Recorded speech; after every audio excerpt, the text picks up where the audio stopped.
Hi, I'm David Barr Kirtley, author of the book Save Me Please and Other Stories, and welcome to episode 603 of Geek's Guide to the Galaxy.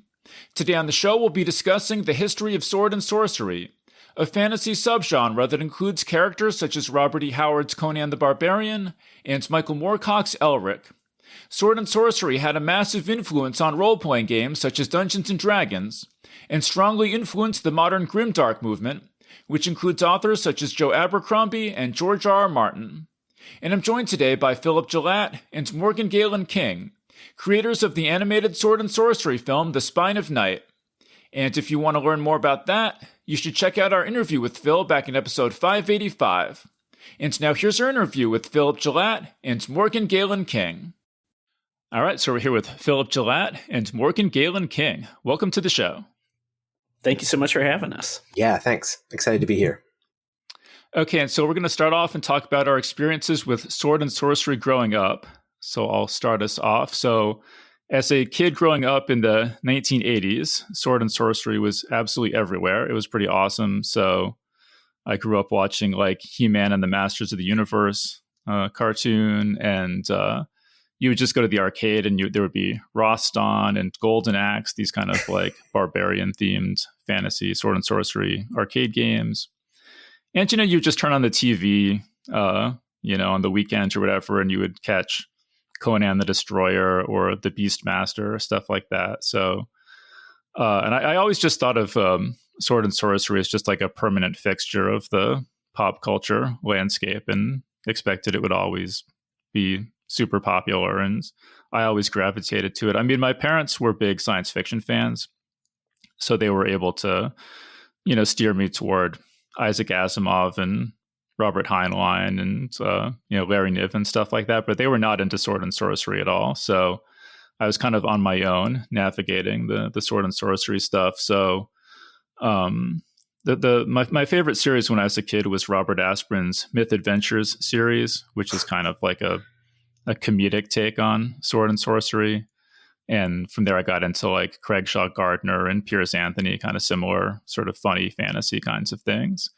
But since Robert Asprin was, he also edited Thieves' World. So I came across that, which was an anthology series of, different authors writing all these different sword and sorcery stories. So that was probably the most like legit classic sword and sorcery book that I came across as a kid that I just read over and over again. And then like my favorite fantasy series growing up was The Chronicles of Amber by Roger Zelazny, which has a very strong sword and sorcery flavor to it, but it's probably not technically sword and sorcery. And then from there, I kind of I read like a million Dungeons and Dragons novels, which Hal had obviously like a strong sword and sorcery influence.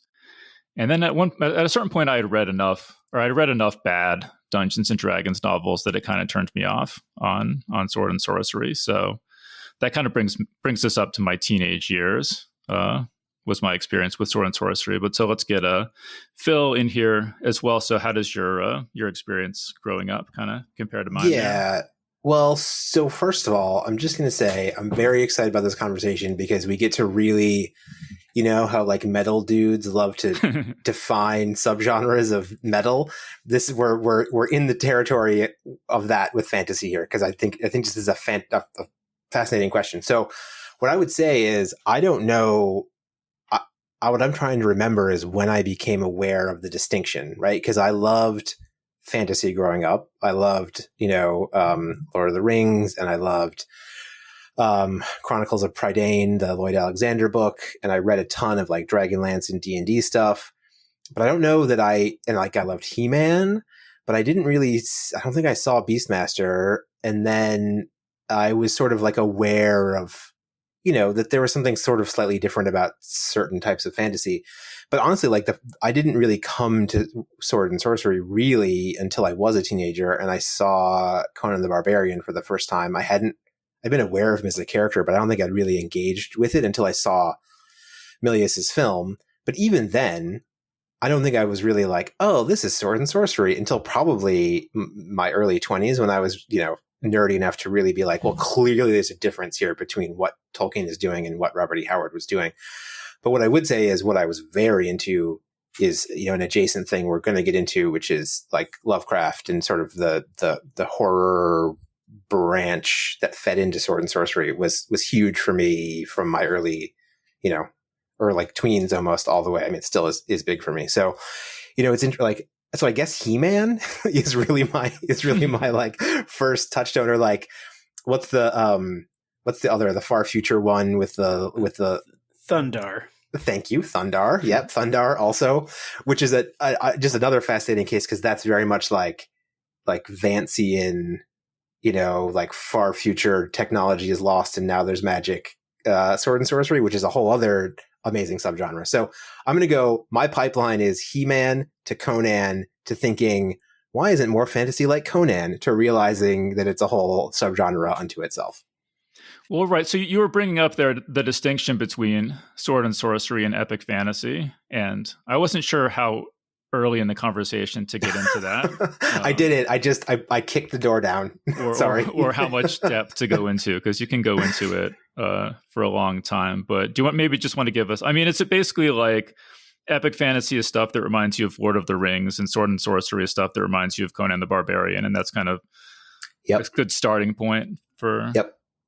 I have a marker in my mind, and I mean, most of my markers are pretty facetious, but like, if there are elves talking portentously, then it's not Sword and Sorcery. Like, that's just a good signpost. I mean, there are others, but that one is a big one for me. Yeah. Well, So let's leave it at that for now, and maybe we can revisit the topic later. But I want to get Morgan in here too to talk about his formative experiences with Sword and Sorcery. So Morgan, what were your childhood, teenage experiences? We're clearly all roughly guys of the same age, because it was. I mean, similarly, my first pop culture love was Masters of the Universe. So there was that, and I know Thundar because I loved Thundar.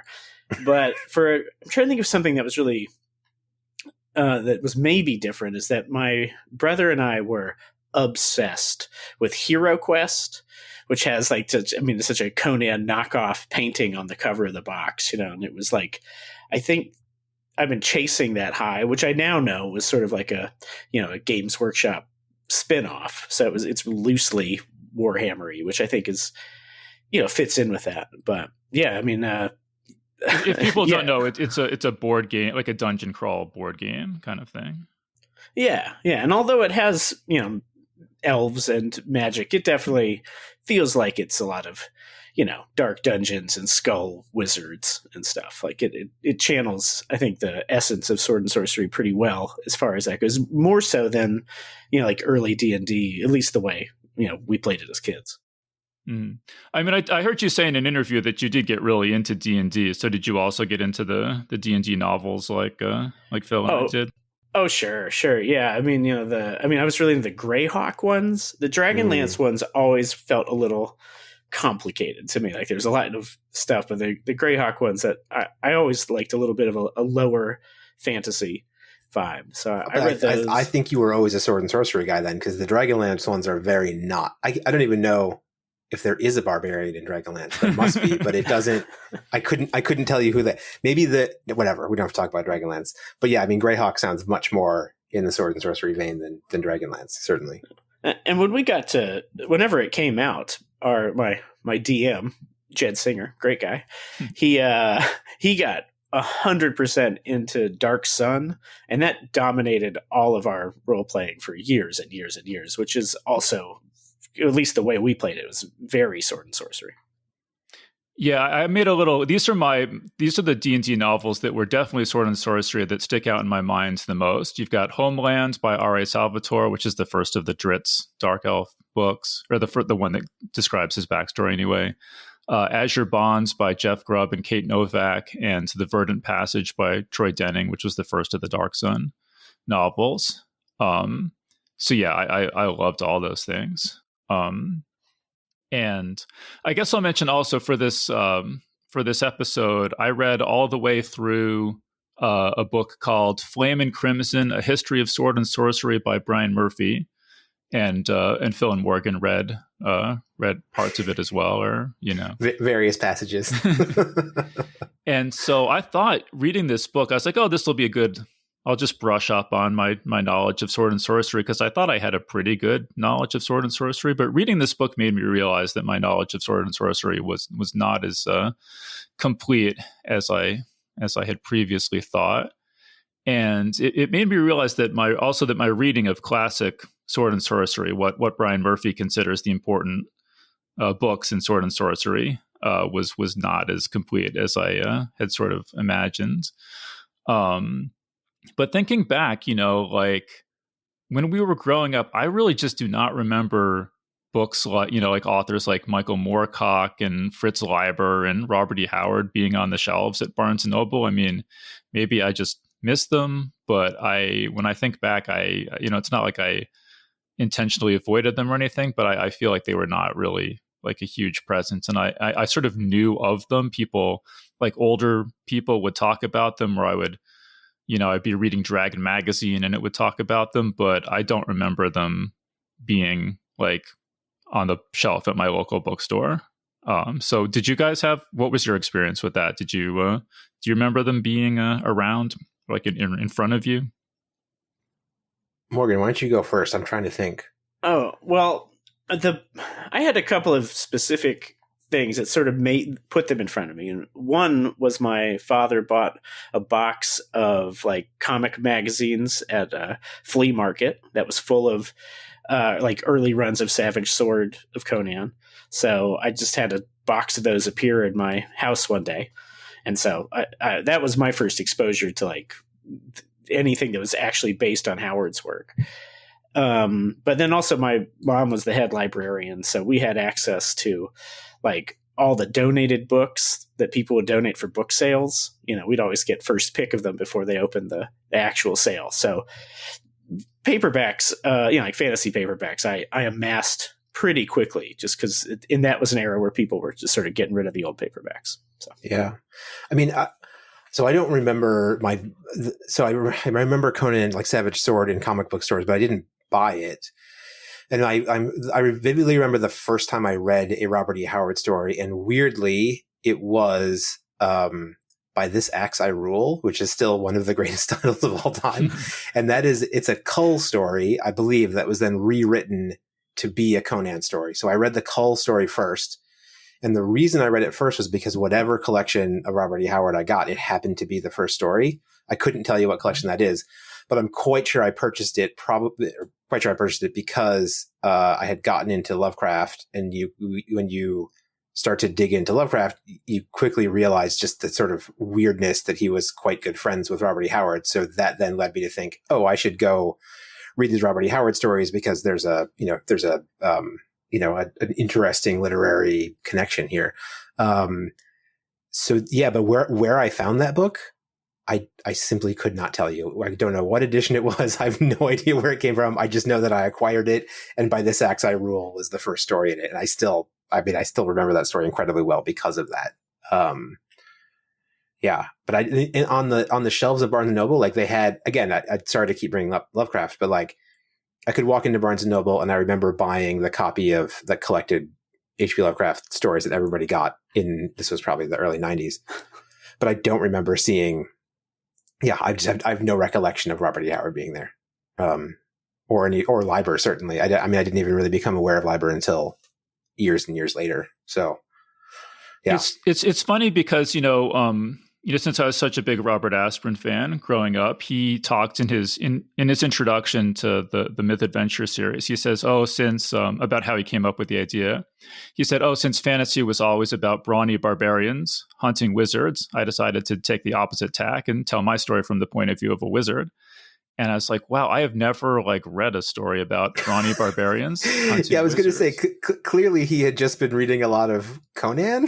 There weren't, right? It's not like there isn't that much of it out there, right? Well, no, I mean, one thing it goes into in Flame and Crimson is that there were apparently just a gigantic number of really shameless Conan ripoffs, right? That just all came and dominated the sword and sorcery marketplace, and then just completely vanished. so that by the time I was a kid, in the late 80s, I mean, they were just gone. I mean, I never saw any of these things, but like there's one, do I have my note here? It was funny. He's talking about one by Gardner Fox. Gardner Fox had a character called Kothar. And he says, in place of Conan the Cimmerian, a barbarian from the north, Gardner Fox offers up Kothar, a Cumbarian, a barbarian from the north. Kothar even uses Howard's character's affectations, call of Volusia oaths by Valka, Kothar by Dwalka in moments of crisis. So yeah, there were just apparently all these things. They call them clonans, like Conan clones. Yeah.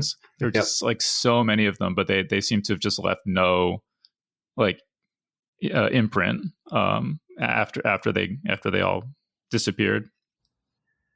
I mean, it's a fascinating thing, though. I bet if you looked at like spy fiction in the years following the release of a James Bond story, I bet it's the same thing. I bet any time there's like a big character that hits, I bet you have just these like insane eddies of, like swirling eddies of ripoffs that sort of come, and maybe some of them reach a wider consciousness, but most of them just sort of fall off because they're quite clearly just, people capitalizing on something that's popular, an archetype, Mm-hmm.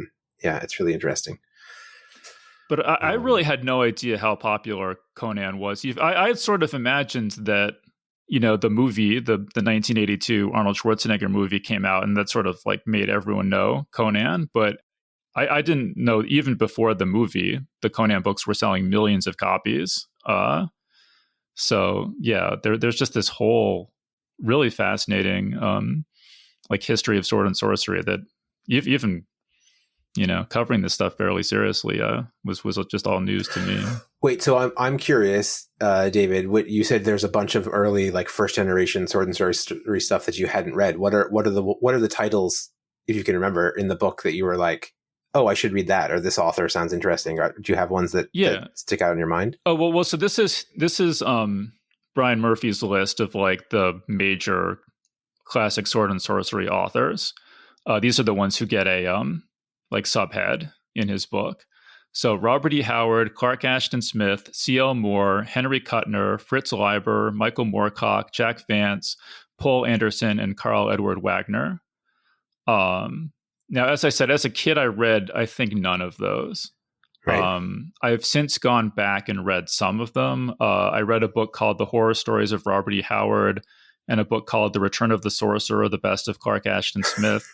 I have read C.L. Moore's story of The Black God's Kiss, which is the first of the Jewel of Joyery stories. I read the first chapter or so of Henry Kuttner's The Dark World because Roger Zelazny mentioned it had been an influence on Amber. I tried to read the first Fritz Leiber, Fafhrd and the Grey Mouser story, but I didn't really get into it. I did read the first Elric of Melnibone novel by Michael Moorcock. Never read Jack Vance's Dying Earth. Never read anything by Paul Anderson or Carl Edward Wagner. So, yeah, I have some more reading to do if I really want to. You've got some super. So I've not, to be honest, and Morgan, I don't know where you are in your reading of these. I've not read all of those, but of the ones that you haven't read, there's a lot of great ones. You've got a lot of great stuff waiting for you if you if you carry down this path. Definitely. Yeah, I did. A couple of years ago, our friend Jordan, he plays the villain in The Spine of Night that we worked on, but he also has a Carl Edward Wagner podcast. So he was always like, "You guys have got to read this," and so I eventually ended up reading. I've at least read all of the Kane books a couple of times. They're pretty fun. Yeah. So why don't you say what was your experience like reading the Kane books? Kind of tell us about them. Oh, yeah. Well, they're obviously much later. I mean, they're like 40 years after Conan. So, he's clearly trying to take a different angle on it. He'd called it acid Gothic at some point, at least when he was describing it. And I think it sort of was an attempt to like marry Gothic horror with the sort of like Conan barbarian archetype. So he's almost as much Kane, the character, is I mean, almost a Dracula character in a lot of ways. Like he's sort of a parasitic and uses people and exploits them, but he's immortal. So his like relationship with humanity is really different than someone who's very like of the people, like your average brawny barbarian. It feels like it really exists in a very 70s context. Like it's cool. Like the Hells Angels were cool, Well, in the book, he mentions this novel Bloodstone a lot. He says it's not the best of the Cade novels, but he says that it's like a Rosetta Stone to the whole sword and sorcery. Oh, that's a hot take that it's not the best of the Cade novels. Okay. Morgan, what do you think the best Cade novel is? Bloodstone's definitely my favorite. I think it's maybe the least well plotted. Like it was the first one that Wagner wrote. I think he wrote it originally in high school and then rewrote it when he was a little older and becoming more of an established writer. We've gone over it a few times. That's a whole other story. We were working on a screenplay adaptation of it at one point. And so we've dug pretty deep into it. So I think it has some like logic and pacing issues that the other books don't have, but it's also like the most rock and roll guitar solo of all of the books.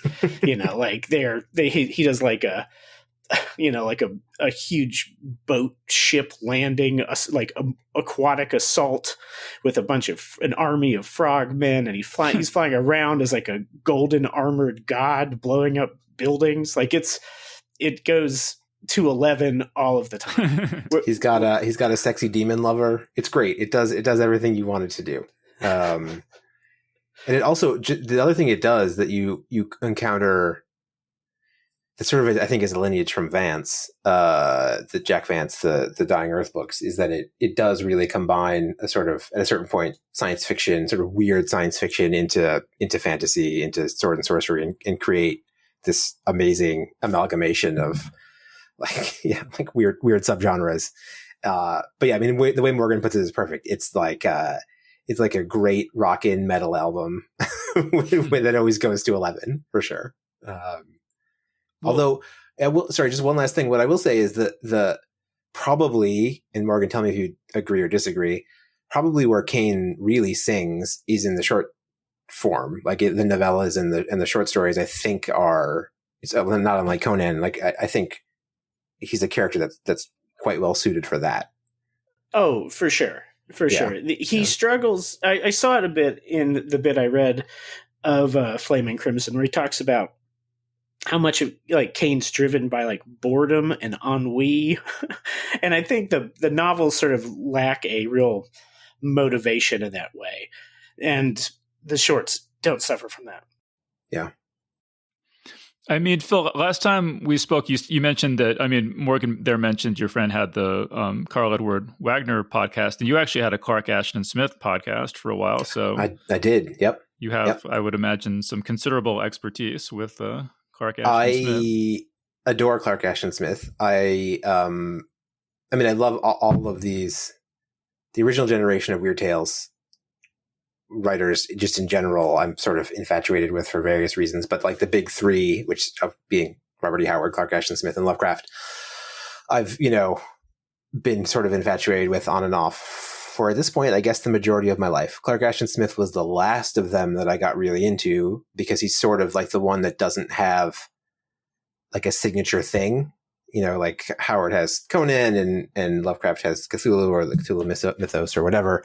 And Clark Ashton Smith doesn't really, there's no thing that you can point at. There's no moment at which he really penetrated the pop culture in the way that Lovecraft and Howard did. But I think pound for pound and word for word, his stories are sort of almost the most transportative and the weirdest in ways that I really, really appreciate. I mean, it was, to the topic of the podcast, it was interesting to see him labeled a sword and sorcery writer, because I wouldn't have, but I think the book makes a pretty good case that there are certain of his stories that fit the mold. But they fit the mold only if you look at them sort of in an askew way. Like I think he mentions the no, I'm not going to remember it, but it's one of the stories set in the the French, like fictitious French Aveyron. And it's like about a monastery where there's something stealing people out of the monastery. And then it turns out that it's a star beast that has fallen to Earth. And so the monks need to go find a necromancer who has like who has a ring that can fight the star beast, which is, again, I adore stories that take what you might think would be walled off subgenres and smashes them together. And that one is like, this is amazing. You've got an alien thing. You've got that can only be fought by a necromancer. Like, I've never seen that combination before, but it is that kind of, and that to me feels sword and sorcery adjacent. Like, there's no hero, anti-hero in that story really, but it is, engaging in fantasy tropes in an unexpected and sort of low stakes way that I think really does fit. I mean, you can see sword and sorcery in his work too, and he has these. So sorry, just to go on a Clark Ashton Smith thing for a second. When you look at his work, he has sort of, he has stories that are unaffiliated, and then he has three major settings that he would write stories in. One is Hyperborea, which is not Hyborea, or not the Robert E. Howard one, Hyperborea, which is like a far ancient Earth where sometimes there are barbarians, but mostly there's just monsters and everything's frozen and horrible. Then he has these Aveyron stories that are like medieval, set on Earth, but like a sort of fictitious medieval France. And it's like monks and necromancers, and there's a werewolf story and a vampire story. And then he has a far future dying Earth setting called, sorry, it's going to slip out of my brain now, but it'll come back. Sothique. Thanks, Morgan. Which is sort of like Hyperborea before, like far future, very strange. Earth is dying. There's all sorts of weird nations. There's one called Empire of the Necromancers that's about two sort of decadent necromancers who are wandering through a wasted landscape, and they come to a city and discover it's a city of the dead. And they're like, oh, we'll just raise all these dead to become our servants. So they do that and then face the consequences farther down the line. But so anyway, the book makes an interesting case for him as sword and sorcery. I don't know, David, like when you read, did you read all of Return of the Sorcerer, that best of? I did, but it was like 20 years ago. So yeah. I don't know. But like your remembrance of it, like would you have pinned him as sword and sorcery? I mean, certainly not. I mean, he's obviously very different from Howard in, sort of tone or approach. I mean, I would say I take a fairly expansive view of sword and sorcery. I mean, I guess maybe now we can get into a little bit more granular.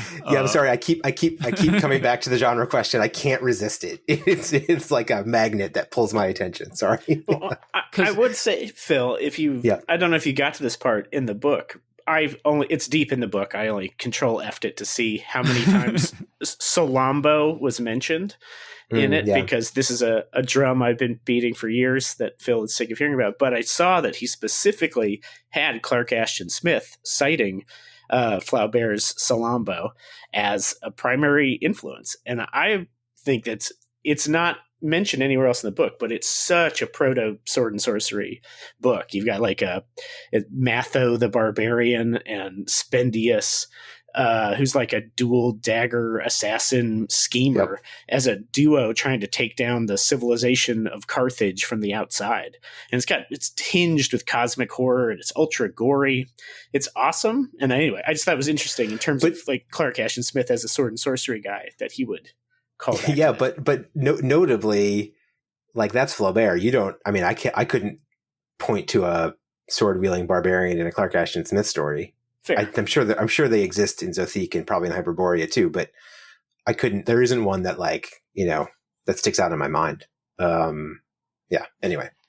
Well, so let me say. So at one point, he quotes the introduction to some sword and sorcery anthology, where they give a definition of sword and sorcery. And so this is basically what they say. I condensed it a little bit, but it's basically you have a story where it's an imaginary landscape. It's pre-gunpowder technology, so one mighty warrior can really make a big impact on the world. Magic is real, but it's dangerous and unreliable. The heroes are outsiders or outcasts, and all the civilizations they move through are decadent and corrupt. and the stories are fast-paced, and the heroes confront monsters and magic in pursuit of money, sex, and survival. And it's interesting, yeah, because like I said, I didn't realize exactly how popular and how influential Conan the Barbarian actually was, because so many of these definitions of sword and sorcery basically describe Conan the Barbarian. Like when I think of sword and sorcery, I think of more like Fafhrd and the Grey Mouser, like, which I didn't actually read, but just based on my like picture of it, you know. I've read it. You're correct. Yes. Yeah. Yeah. It's very sword and sorcery. Yeah. Yep. So that's but if you're like super, I don't know, if you stick to a very strict definition, there's not much that actually qualifies as sword. There's like a very constrained set of works that actually qualify as sword and sorcery. So I would tend to take a little bit more of an I mean, I guess I would too. I mean, it almost feels like a tonal thing to me. Like I think, and he gets to it a little bit in that definition, but like, you know, again, just to take the most obvious counterexample, like Tolkien is not a cynical writer in any way, shape, or form. Like he's interested in, you know, sort of like sacral kings and, you know, the great movements of society and, you know, questions of absolute morality and those sorts of things. Those questions, I don't think are anywhere. Well, sorry, now I'm going to complicate that. They are actually a little bit in Robert E. Howard, I think. Like when Conan gives his big speech about the you know, barbarism as the natural state of man and civilization doomed to fail. There's a hint of sort of pretentiousness in that, but notably, it's a pretty cynical view of society and you know, there's no. I don't think there's any real black and white morality in Conan at all. And I would say that lineage, that tonal lineage, to me defines sword and sorcery more than, you know, almost anything else. And it, you know, it is, and you certainly see it in Cain. You certainly see it in Fafhrd and the Grey Mouser. You certainly see it in a couple of the other names that, you know, that are farther down on the list that are sort of what we now might call grimdark, but they don't, you know, they really aren't. I'm sort of jokingly talking about, you know, portentous elves, but like, what do portentous elves talk about? You know, they talk about the great flow of society. They talk about like good versus evil and evil rings and these sorts of things. And sword and sorcery, I think, really tonally is trying to look at those things, you know, from a different perspective, from like a dirty street level, like, you know, pretty self-centered view, and self-centered being self-centered from the perspective of the characters. And I think that, I don't know, it really appeals to me. I think I love Tolkien, but this other stuff appeals to me more because it feels messier and more interesting and more propulsive in a way that high fantasy kind of can't manage. Yeah. Well, let me just, I put together a definition of epic fantasy sort of in the same style. So this is just off the top of my head, but the heroes are nobles or ordinary citizens who confront and are tempted by supernatural evil. There's both good magic and evil magic that exists in rough parody. The plot involves the fate of whole armies and kingdoms and often involves restoring a balance, healing the land, and or saving the world. And the world features a detailed history and geography. So obviously, you know, that's sort of modeled on Lord of the Rings, but it applies to so many other. I mean, well, you want to talk about like a book that has had, you know, hundreds and possibly thousands of lame ripoffs, like Lord of the Rings is certainly that. You know, I think its influence on culture is obviously more prevalent than Howard's and etc. Morgan, I'm curious. Do you think these fall? I hadn't really thought about it until you were just saying it, but it's sort of like a Apollonian Dionysian divide, right? Like the elves are concerned with like empire and the order and legacy, and you know, and you've got, you know, in a very Apollonian sense, and then, you know, Conan is wenching and drinking, and it's very much the Dionysian thing. I wonder if you could sort of break down the subgenre barriers in those terms. Yeah, I think there's a lot to that. I mean, in the book, he actually, I forget if he's quoting somebody else, but he says that epic fantasy is the child of the Iliad, and Sword and Sorcery is the child of the Odyssey. You know, Yeah. which I thought I would agree with that. I think that's a great, that's a strong way to think about it. I mean, both Morgan and that quote from the book, I think, is a strong way to think about it. But those also feel like tonal, like those are like it's all tone to me, I guess. I was going to ask this question, like, what makes, and I got Tolkien on the brain, so apologies. Like, what makes Frodo, or for that matter, Bilbo, not a sword and sorcery hero? Originally I was gonna ask that question about Strider, but I think that question is well, it's an interesting question to me too. Like, Strider is a guy who goes around the countryside with a sword. He's like a, epic level fighter. He's going to retake a throne. He's going to, have a crown on his head, those are all things that Conan does ultimately. But like, what, I think just in there, like how those two stories treat those two different characters differently pretty much explains the difference between the two, right? Like Strider's journey is very much, feels very like fated and very much like he's going to come and be the king that the world deserves. And Conan's journey to kingship feels much more, all about wenching and drinking and then he's gonna take a kingdom, but his relationship to that kingdom is not going to be what Aragorn's relationship is to whatever kingdom he takes over. I can't remember right now. Anyway, but I think just thinking about the difference between those two probably also is an instructive way to try to pinpoint the difference. For those that care about this nitpicking, which clearly I do. So, well, yeah, I have a lot I could say about that, but I want to get Morgan. Morgan, do you have anything you want to say about the distinction, or just what makes sword and sorcery special, or anything like that? Well, I mean, I certainly think with, Conan is almost a parody of a king as a king, at least he often is like, doesn't want to wear the crown. He finds the bureaucracy of it tedious. Yeah. And so it's almost like he's the worst person to be in charge of it, where like you were saying, like Aragorn's clearly, destined to do this. He's denied his destiny, but he must ultimately follow through. And Phil said it on interviews before, but how much like the return of the king sounds like a threat from some perspective. Like you're like, oh no, not a king. Whereas like, and I think Conan, maybe from our modern 21st century American perspect, not to get political. Sorry, perhaps. Was like Conan. Well, that's a whole other thing. We could talk about how Conan is like a strong man. Blowhard is also ill suited for leadership, but he doesn't want to do it. Even though he takes the crown, I feel like he would rather be adventuring every time they ask him. So I think there's that, but also, I think one of the interesting differences, and maybe we can get into this more in how weird horror bleeds in to sword and sorcery, but I guess I think of like the prime specimen of humanity that we think of, like the rippling thews of the barbarian, is like they're these like quintessentially perfect men, right? Of their symbols of strength at the absolute apex of what mankind is capable of being. And it's something really interesting to take them and put them in the face of like death and entropy and like cosmic horror. Like they're fighting skeletons, they're fighting things beyond man. And it's interesting to see them put together, where like Aragorn's so of the world that he's in.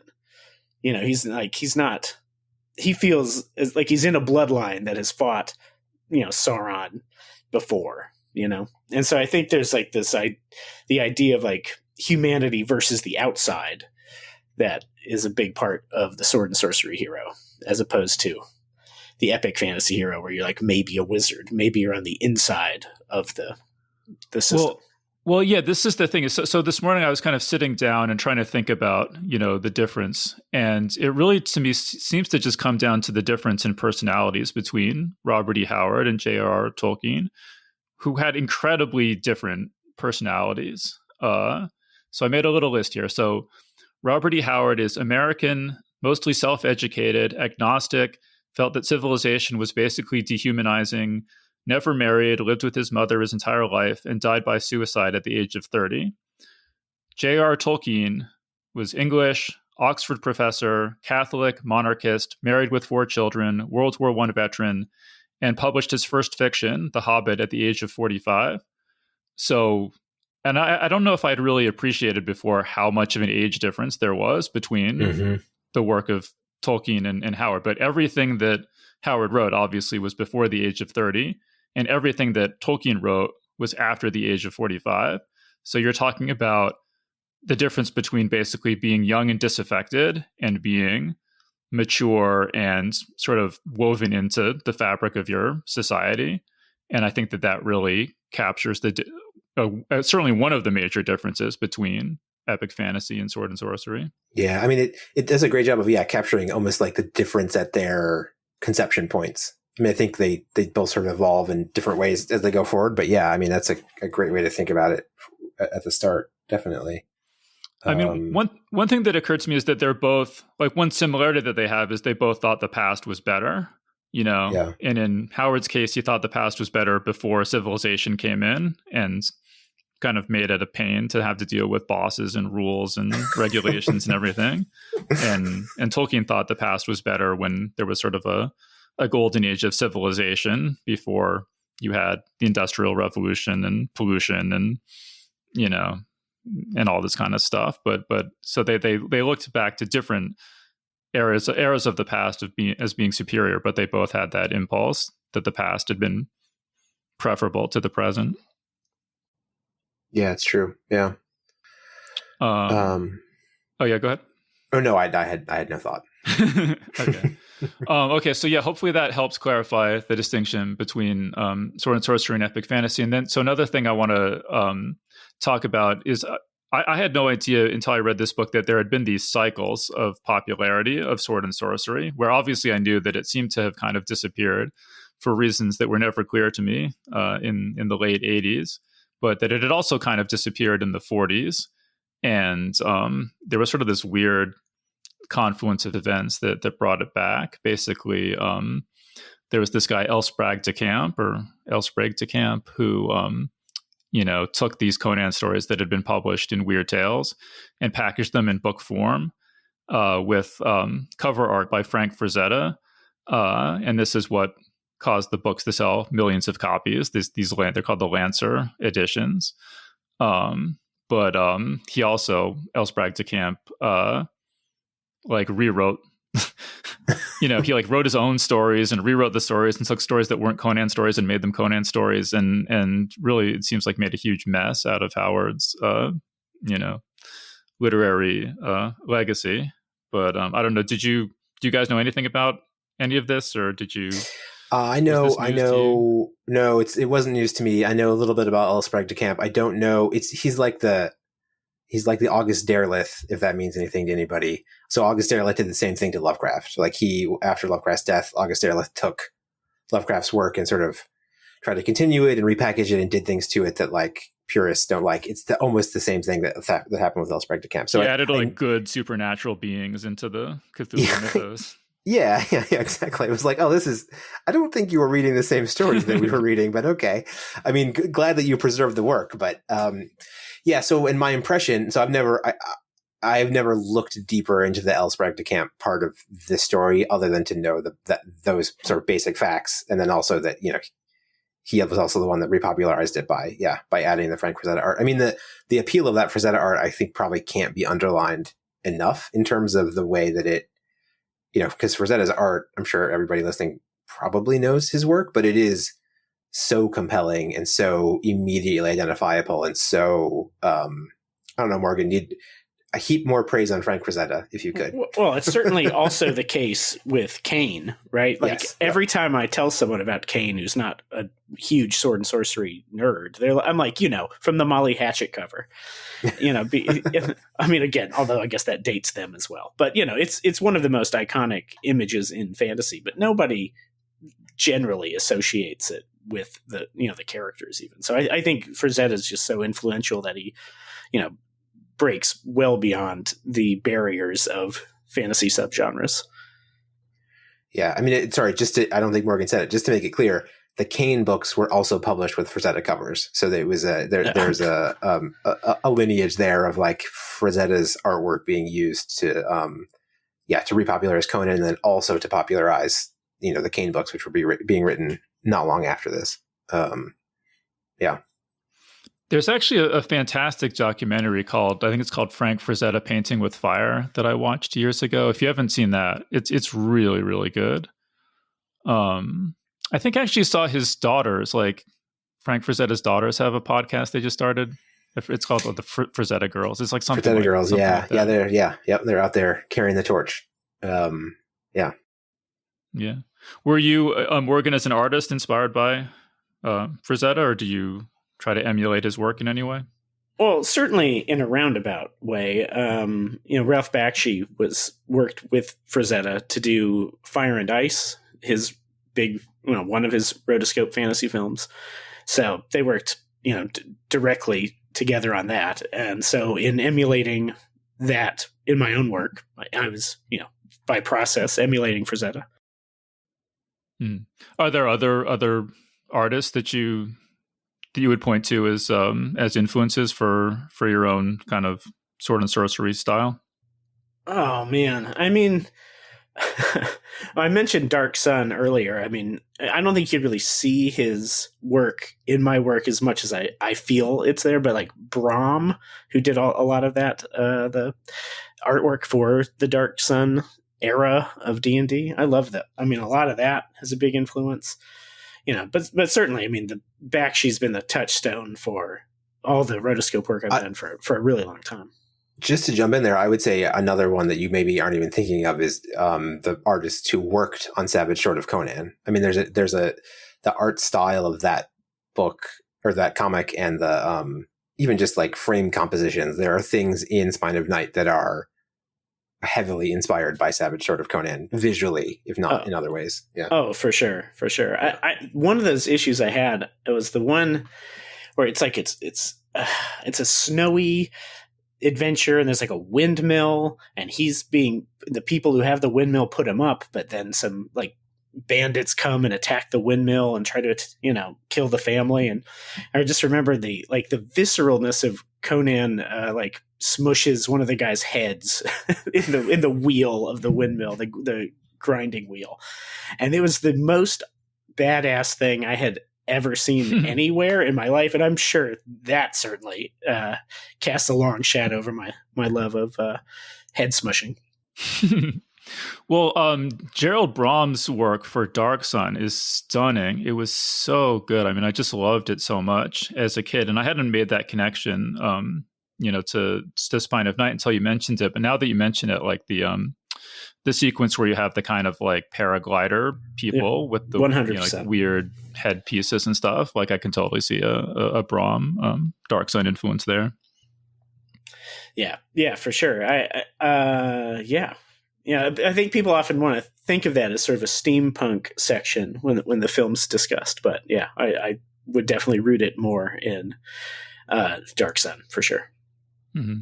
So I mentioned that there were kind of two like rises and collapses in the popularity of sword and sorcery, and so the second one, which I lived through, was the 1980s, the late 80s. So what do you guys think about that? Or I don't know if you made it that far in the book or not, but kind of what's your take on sword and sorcery, declining in popularity in the late 80s, early 90s?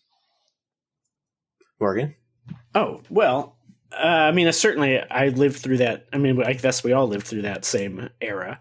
And it was, I hardly noticed it really. Like, obviously it fell out of the mainstream, but it was such a, my friends are all nerds. So it never stopped being a part of my life, I guess. And even by the time I was a teenager, I would have said it's been broadly devalued by, the millions of Conan knockoffs of, the film, and even the, the official spin-offs. I don't particularly care for like Destroyer or Red Sonja, the 80s Red Sonja. Like, they're all right, but there's moments I love. I have fond memories of watching him tear the horn off of the monster's head with my dad when I was a kid, and just being totally enraptured with that scene. But as an adult, I'm like, I don't know about this movie. But I felt like, it was, there was enough access to the older stuff by that point, because I was working at a comic shop. My friends were all role playing guys, so my world was still very full of sword and sorcery. Yeah, I mean, I guess I don't, like I said, I wasn't aware of it at the time either. But now that I have become aware of it, it's been, I have to say, really fun to go back and actually just like dig into all of the, and I say this with affection, garbage that was generated in the 80s. Like I did when was this? A couple of years ago, I would just, when I watched anything that was sword and sorcery that I could find from the 80s. And it was really deeply satisfying. I mean, the movies aren't good. There's a lot of Italian ones that are very, very not good. I suspect we will be talking about the Deathstalker remake. If you want a really uncomfortable experience, go and watch the first Deathstalker and Deathstalker 2. Those are some rough movies, but they're so charming. I mean, not necessarily Deathstalker, but the other ones. I mean, it's like Morgan's saying about Red Sonja and Conan the Destroyer. I mean, the first Conan the Barbarian, like that's my jam. But the other ones, where it's like sillier and shaggier, but there is a certain degree of like unbridled imagination going on in those movies that I really find absolutely I'm intoxicating is maybe too strong a word, but I just love it. Like I would watch, like there's I guess it predates Conan, but Lucio Fulci's Conquest, which is just an absolutely insane movie, and has this like raw fantasy creativity buried under an extremely low budget and a real love of like gore, but it's there, and I love it. So Conquest is amazing. Yeah, it's amazing. I have a lot of affection for this period, even though I think largely, there's a reason it went away, and the reason it went away is that the quality, obviously it dwindled in popularity, but also the quality dropped, and that's probably one fed into the other, and then it just sort of disappeared. Yeah, and I for this podcast, I sent you guys the list, but we have talked about a lot of 80s fantasy movies, many of them sword and sorcery, almost all of them pretty bad. But like, and wait, sorry, I need to ask, what's your favorite bad 80s sword and sorcery film? Do you have one that sticks out in your mind as like, this is the one? Well, I gave my favorites. I mean, the Conan the Barbarian is probably my favorite of the bad, what I would say of the bad movies. You guys may object to that classification, but 2/3 on the podcast disagree, but go ahead. Well, let me look at the list. I mean, well, actually, like the first one my eyes fell on here is Hawk the Slayer. I don't know if you guys ever saw that. I mean, it's really, really terrible, but like sure. we were just laughing our heads off talking about that. There's just like, I don't know, like they do like very obvious like editing to make it look like they're firing arrows really fast. It's like, it's so weird. So yeah, I don't know. People could go check out my reviews. I almost couldn't pick one. There's so many. But the thing I was going to say though is that I had never seen Deathstalker before. I just watched it last night because I felt like I should see it so that I could talk about the remake. And it's dire. I mean, if you haven't seen it, it looks like it was shot on a VHS camera, in 1982. And it basically turns into like softcore porn for roughly 80% of the movie. Yep. It makes you feel like you want to shower. It's really uncomfortable. But I will say, I mean, I do kind of miss that era of like, I just don't know what is going to happen next in these movies. Like there was just something like I heard a quote one time. It was actually, I think Joe Hill, when he was on the podcast, told me this, but the movie Texas Chainsaw Massacre, there's a famous quote that you don't feel like you're watching a movie about a madman. You feel like you're watching a movie made by a madman. Yep. And a lot of the sword and sorcery movies of the 80s have this kind of quality where you're like the guardrails are off. Like I have no idea what might happen. Like the people who made this, like, who know, there is no like bounds of good taste operating here, and there's actually something kind of exhilarating about that. So I do kind of I am sort of think fondly on that era for that reason of just the just the possibility space seems very very wide open. Yeah, wide open.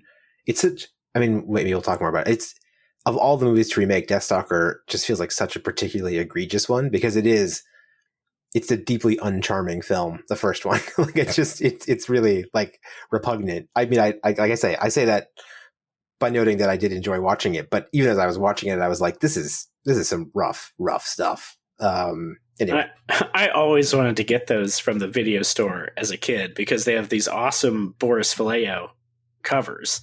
Yeah. And I remember my parents picking it up and looking at the back of it and being like, absolutely not. We are not getting this movie. So.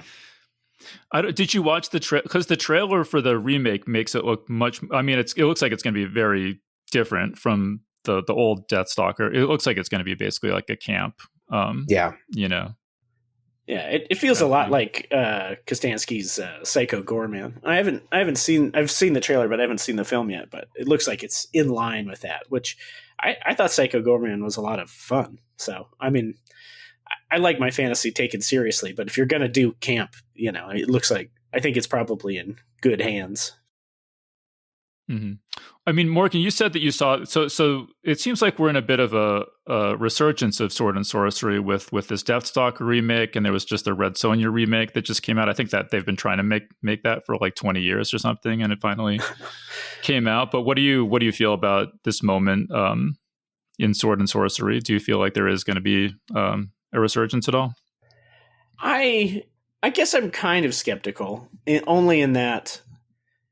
I think, well, you can see with the Red Sonja, the new one, where it's trying, I think by design. I mean, I read some old interviews with them right after I watched it, the producers, and they were talking about like, they wanted a big mainstream crossover film, like in the wake of the Wonder Woman film that came out in 2019, and how they, I think they were going for something really broad with that, and which I guess you could argue is how Conan 1982 landed, but I guess I felt like it. I don't know if there's a willingness to get any kind of budget behind a film that's truly weird enough to satisfy this. Like Deathstalker might be terrible, but it's at least weird, and so I feel like I think it's going to be tough to like capture the magic of what makes the genre work when like the bottom's kind of fallen out of like middle budget genre films. It's very hard to do fantasy for nothing, and it's hard to get the money to do it at the blockbuster level that I think you would need to have a big mainstream crossover. I mean, wouldn't you say, Phil? Yeah, I think that's a pretty good diagnosis of the issue. I mean, I would love to see a resurgence of it. I mean, you see a little bit of it, I guess, well, not really even. I was going to say maybe you could squint at Game of Thrones and say that there's some plot lines in Game of Thrones that feel Sword and Sorcery adjacent, but honestly, that's probably more the case in the books than it is in the film's version of it, I think. And a Khal Drogo spin-off could have happened if they'd really struck while the iron was hot, maybe at the beginning of. Yeah, I think they spent that cultural capital making that egregious Conan remake with him, right? I think that was their swing and miss. I don't know. I would love to see it, but I don't know. We'll see. Well, yeah. I mean, because I just watched the Red Sonja, the new one, which I thought was like less bad than I was expecting from the trailer. Really damning it with faint praise there. This is less bad than I'm afraid it. I can't give it I can't. I wouldn't recommend anyone has to like run out and see it or anything. I mean, it was kind of, but it was like it was more consistent than I thought it was going to be. It was kind of like watching an episode of Xena Warrior Princess or something like that. Totally. But I think that like I was saying about like Death Star. I mean, the original Conan the Barbarian, you say it was kind of this mainstream movie, but there's a lot of weird shit in there. Like it's like they're like eating soup, and you see like a hand float to the surface, and like this, he's been crucified, and a vulture comes to, eat him, and he like bites its throat out, and there's like stuff that like they would just, I feel like they wouldn't do today, to the detriment of the sword and sorcery films. Yeah, that kind of weirdness feels like it's trapped in the 70s and 80s so much, and that, it's not that it never bubbles out. I mean, I think Mandy is probably the closest we've had to like a modern sword and sorcery film that sort of had like a cult following, even if it's set in modernity, like it's still, mythical enemies, and there's a lot of Conan references as he's forging his weapon and stuff. I think there's a lot of like weird fiction bleed in there that you can see that it's possible for someone to do it. But I mean, even after such a huge hit as Mandy, like, I mean, he still had, because Panos Cosmatos hasn't had a feature since that either. So I think it's a tough environment out there. I mean, I actually think there is a lot of sort of sword and sorcery in Game of Thrones. I mean, in the books, in particular. I mean, I've heard George R. R. Martin talk about, like his influences, and he was definitely influenced by, Robert E. Howard and all that kind of stuff. I guess they're doing like what's called Night of the Seven Kingdoms. They're doing the Dunk and Egg stories, so that right. Might be a little less like, a little bit smaller scale, which might make it feel a little bit more sword and sorcery than the Song of Ice and Fire story does. Yeah. Yeah, I mean, actually, in one of these, there have been some sword and sorcery anthologies in recent years, and they actually included, I think, the Daenerys chapters in one of them, and Brian Murphy in Flame and Crimson says, it feels a little bit calculated and opportunistic because it's so, to put Game of Thrones in there because it's so, it feels like they're playing on the popularity, but it does fit in a way, I mean. And so I guess we mentioned like the grim dark subgenre is kind of like the sword and sorcery kind of transformed into the grim dark. I think so. I mean, I was thinking about this particular thesis of the book, and I guess I agree with it. I mean, I would still, I don't know the grimdark authors well enough really to make a case as to what the differences are, but I there quite obviously is a lineage there. Like I've read the Joe Abercrombie books, and they're not really sword and sorcery, but I also don't find them that grim or dark. They just sort of feel like they're very, very good. He's a great writer, but I don't quite know, in my continuing quest to slice the genre into discernible pieces, I don't quite know where I would put him.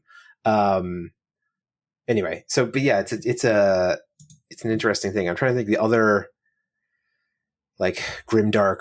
I'm looking at the little list here. Like Scott Lynch, I also wouldn't call grimdark really. I don't know if you guys have ever read Scott Lynch, but I love Lies of Lamar. Yeah, it's an amazing book. But would you describe that as grimdark? I mean, there's nothing grim or dark. I mean, there's darkness in it, but it's not like, I don't know. I feel like that's a mislabeling of him, don't you think?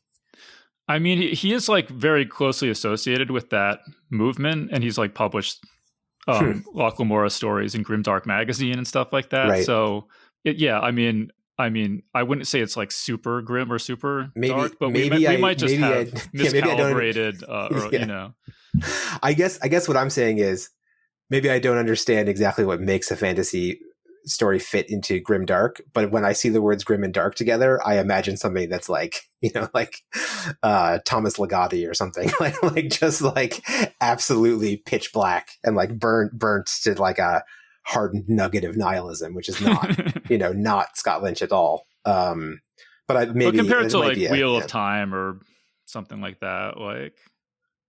Yeah, I mean, what I would say, like the difference between Wheel of Time and Scott Lynch, just to pick on the sword and sorcery of it, is like, yes, I mean, Scott Lynch's characters are thieves, and the adventures don't have anything to do, at least in the first book, with like saving the world. They're very much like, that book is like, what if Ocean's 11 was set in, the Conan world? Like that's a that's just a great thing to think about, but very, very different than Wheel of Time. So in that sense, yeah, they are like the grimdark authors are certainly in that lineage. Yeah, I mean, it's an interesting question. I mean, I don't know if you've ever read. Sorry, I'm going to pick on this list for one more second. I don't know have you read any Glenn Cook? Do you know Glenn Cook stuff at all? I haven't read. I have it sitting here, but I haven't yeah, gotten to it yet. Like it's rare. It's very good too, but that to me is a little bit closer. If I were to like define in my own mind, define for an audience of one, me, what grimdark is, I'd probably point a little bit more towards Black Company, Glenn Cook's books, because they're so cynical about, it's very much fantasy Vietnam, and you're following soldiers who are very much working for, like a sort of a fantasy version of like, a bad version of America, kind of like you can squint at it and see it that way. But and because of that, it's like, a group of men doing things, for money because they're mercenaries, but things they, aren't, they're not good. It's a grim, dark world that they exist in, and they are very much morally gray. I mean, eventually they sort of redeem themselves, but it is like that feels more what I would imagine when I describe something as grimdark, I guess. But I think maybe I just don't understand what people mean when they use that term. How about Morgan? Have you followed grimdark at all, or do you have any opinions about it? I mean, certainly, the Spine of Night has been referred to as grimdark a lot when people talk about it. I think it probably often just means really gory, right? Like like relishing the violence a little bit. I mean, I guess the term, right? It's from Warhammer. It is, yeah. It's right? From 40K, yeah. Yep. So, I mean, I think there's, I think I associate it with like, like similarly to Kane, I suppose, but like, Gothic horror and like, the fetishization of like, skulls and cathedrals and like in the far future, what's it, the grim darkness of the far future, there is only war. I think that's the full quote. It's like, it's pretty dark. Yeah. Well, I think oh, sorry. I was just going to say, I was trying to think of an example of when I think grimdark, and I haven't actually played it, but I think Phil has that Trench Crusade game, that war game. I haven't played it, but I do have. I mean, like the aesthetic of that's what I think of when I think grimdark. Like it's fantasy World War I with like horrible trenches and chemical warfare and religious monstrosities. It's grim. Is it sword and sorcery? I guess I don't know. I think the thing is in fantasy, I feel like grimdark really became popularized by Game of Thrones, like the term. And Game of Thrones is dark, but it's not like it's not like Warhammer 40K dark. I mean, so I think maybe like grimdark is just sort of like a little bit in the context of fantasy literature, just a little bit in contrast to the more kind of like Second Breakfast, kind of cheerful, like there's no 11s in our grimdark fantasy. well, just that that people are just so shocked when certain characters die in Game of Thrones, and that's it's compared to like really really dark stuff that wouldn't be shocking, but compared to sort of what had been established as the template or formula for for epic fantasy, it did feel shocking. I will confess on Morgan and my behalf that I think our scales for what is dark are maybe skewed. Yeah. I think we may have imbibed too much of it, and now our tolerance is too high. 100%. I think we both had fantasy beginnings to a large extent, but I mean, mostly horror through most of my 20s and 30s was my primary genre go-to. So I think the extremities of what I'm, attuned to, certainly it's hard for anything to remain being heroic fantasy and stay within those bounds. Well, so you said that people have referred to Spine of Night as grimdark. Would you agree with that characterization? I mean, I guess I see where they're coming from. I mean, there's certainly a tone of, well, I would say absurdism more than nihilism, but like, there's a lot of like cosmic despair, and it certainly revels in gore and failure and misery. So, I mean, I think there's elements of all of that we wanted to like bring out that we weren't seeing in a lot of fantasy that we liked. So it's certainly, if I don't mind that label. I don't think it's misapplied. I guess maybe you just want to explain, if anyone's listening doesn't know what Spine of Night is. Do you want to just sort of explain where it came from and kind of what it's all about? Yeah. I had been just working in my apartment making animated shorts for a while, and it sort of struck on getting into rotoscoping, and I had always loved the Ralph Bakshi stuff, and I thought, well, why doesn't anyone do this anymore? And the answer is because it takes forever. But I had done a short film called Exordium that was just sort of exploring different fantasy things I was interested in, and Phil stumbled onto that and wrote me and was like, would you like to try to make a feature-length film in this style? And I was like, absolutely, I would do that. And then it basically ate up the next 7 years of my life, which was great. In the best way possible. Yeah. What else was I going to do? And so do you think of it as being sort of squarely in the tradition of sword and sorcery, or do you think of it as putting some different spin on sword and sorcery, or kind of how would you situate it in that tradition? I guess I think in a lot of ways it's kind of pushing back on what I would think of as sword and sorcery, in that it falls somewhere in the middle, I think, between a more epic fantasy and it's sort of an anti-heroic film, I think. And if you want to view sword and sorcery as a heroic fantasy, I think we tried really hard to not do that. And like the mongrel barbarian character is like specifically a eunuch, so that he's not being chasing women through the snow like Conan, or we wanted Zod, who's the protagonist, swamp witch, who's nude throughout the film, but we wanted it to be like a really like Earth Mother kind of nudity, and not like a chainmail bikini kind of titillation nudity. So like in some ways it was really pushing, or like in dialogue with something like Fire and Ice, Ralph Bakshi's Fire and Ice, which is, I think, a very straight up sword and sorcery film. Yeah. I mean, just to chime in on that, so one of the things I thought was fascinating about the book that we've been talking about is the way that he's making a case that sword and sorcery itself is an anti-heroic tradition, not that Conan is an anti-hero in a traditional sense, but it doesn't have the same heroic interests as epic fantasy.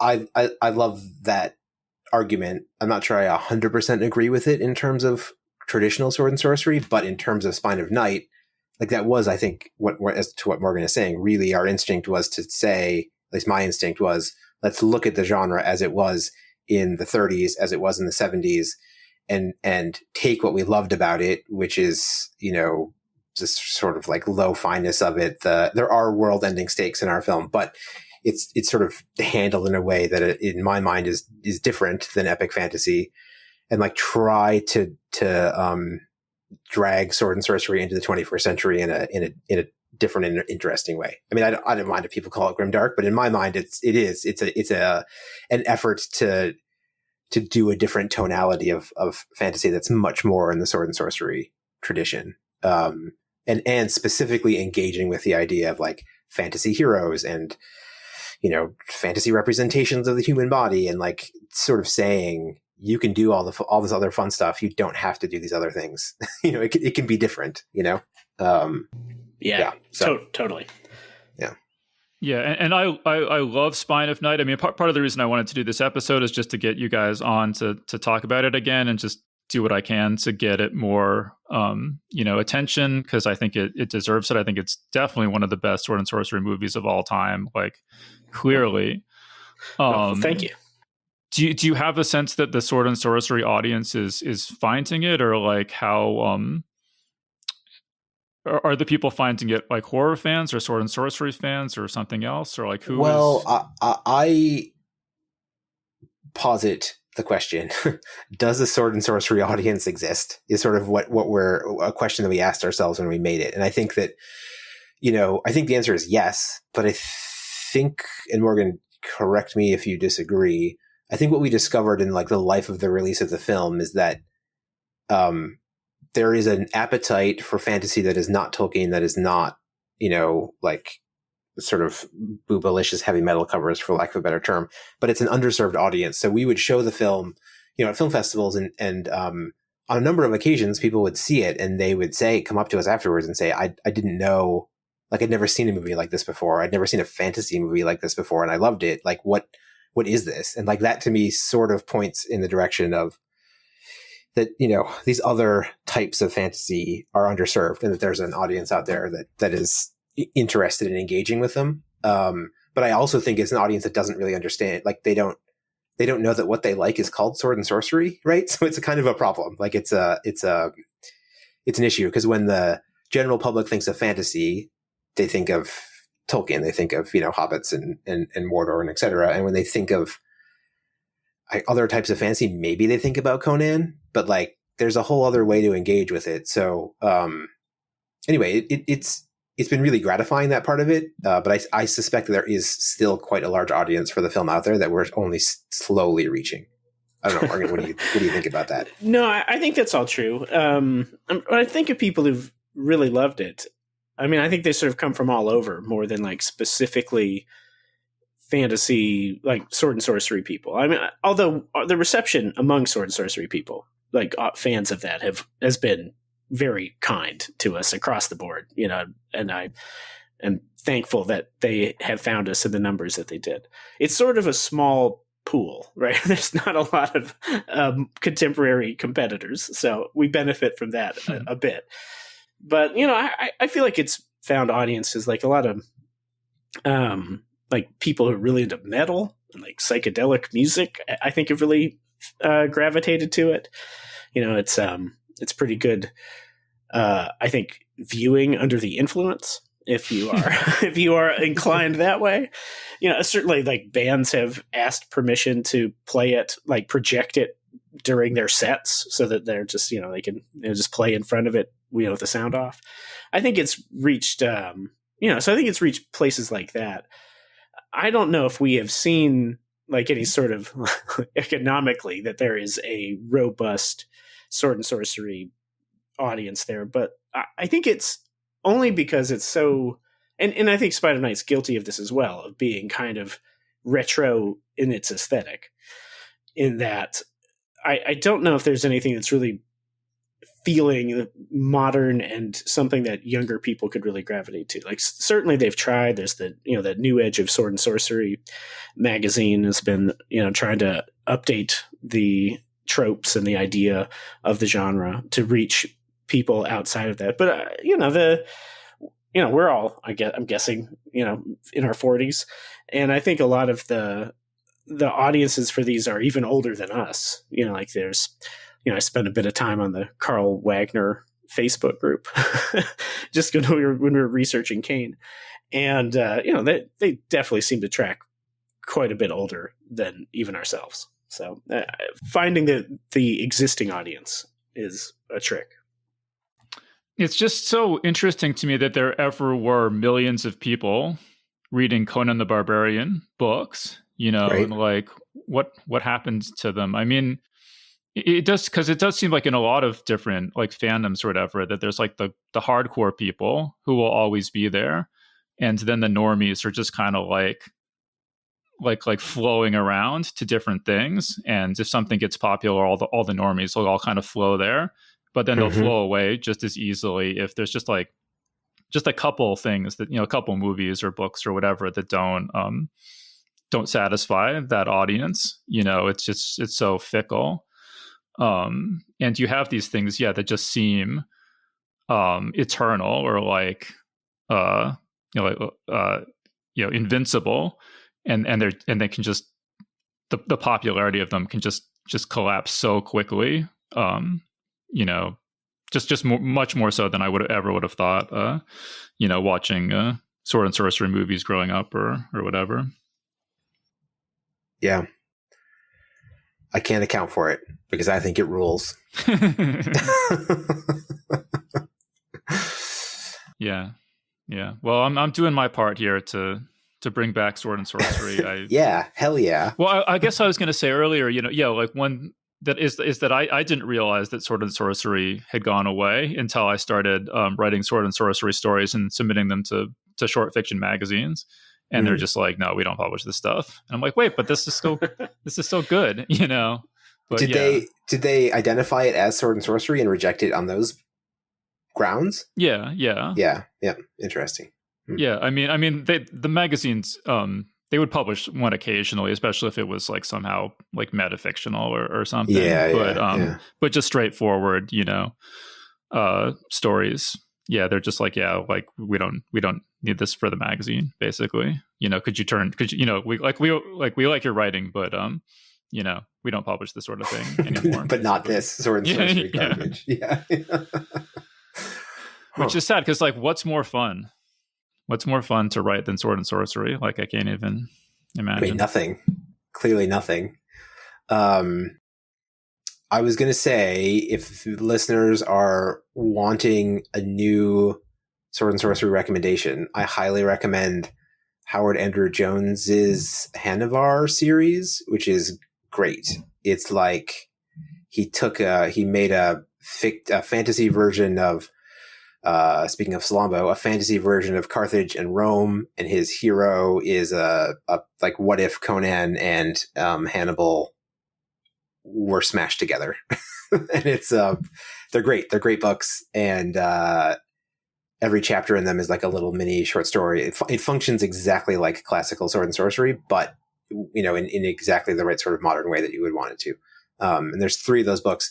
Howard Andrew Jones has sadly died now, but he has the 3 Hanavar books that do exist are fantastic. If anybody wants a hot recommendation. Well, I'm always looking for more Sword and Sorcery recommendations. And I guess, Phil, also last time we spoke, you said that you have like a script for a Spine of Night sequel that you were really happy with. Is there anything kind of going on in Spine of Night world? Morgan? Yeah, we've got the script is done. The Prism of Death is the name of it, and it there's we got a little trailer we made, and I've got animatics for a lot of it. It's all designed and ready to go, but I don't mean to keep harping on it, but it's just like the state of the industry. It's just tough to make something that exists budgetarily in the realm we need it to be to get something like this done. Like, it's just a little bit more than indie producers can do, or we have to spend another, frankly, 10 years probably to draw it if we did it like Spine. So the argument was sort of like, well, if we could find the financing to do it, then it doesn't have to take so long. We could do it in a couple of years, but it's just been tough. I think everyone I talk to in the film industry, like on an indie level, is similarly struggling to find money. Is like, all the streamers is sort of condensed down to just a couple. So there's only so many places to take anything. Yeah. But it does exist as a script and a killer, trailer. I still think one day we might get to go back to it. But in the meantime, Morgan and I are working on some other fun fantasy related things. I don't know that I would call the project that we're currently working on Sword and Sorcery, but I will say this: it 100% meets my mark of what grimdark is. So take that for what it's worth. And I'm guessing that's all you can really say about it at this point. Yeah, that's all. What I will say is it's being constructed in a way that we can guarantee that we will be able to make it, even with the amount of indie financing that we can raise. So it is.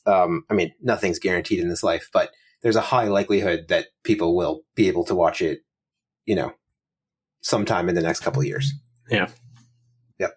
Yeah, that's really cool. And I did watch the little trailer for the Spine of what's called the Prism of Death. Mm-hmm. And it was really cool. And it looks like it was quite an evolution of your art style. Is there anything to say about that? Sure. Yeah. Well, thanks for watching it.